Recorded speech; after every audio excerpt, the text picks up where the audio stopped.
Aceh punya banyak destinasi wisata alam yang mempesona.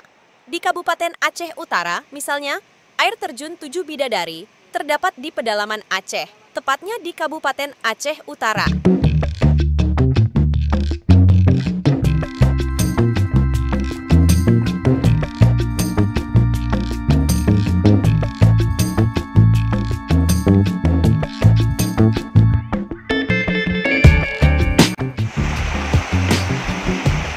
Akses untuk menuju ke destinasi tersebut sangatlah sulit dikarenakan lokasi tersebut terdapat di tengah hutan. Untuk sampai ke sana, kurang lebih menempuh waktu 6 jam perjalanan dari kota Lok Seumawe.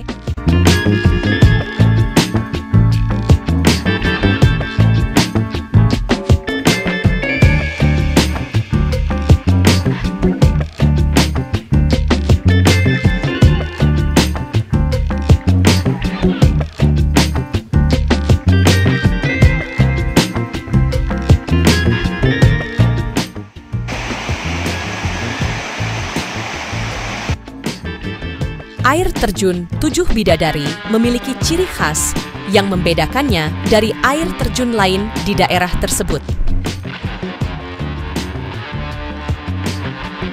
Air terjun ini memiliki beberapa tingkatan, di mana air mengalir melalui batu-batu dan vegetasi yang menambah keindahan alaminya.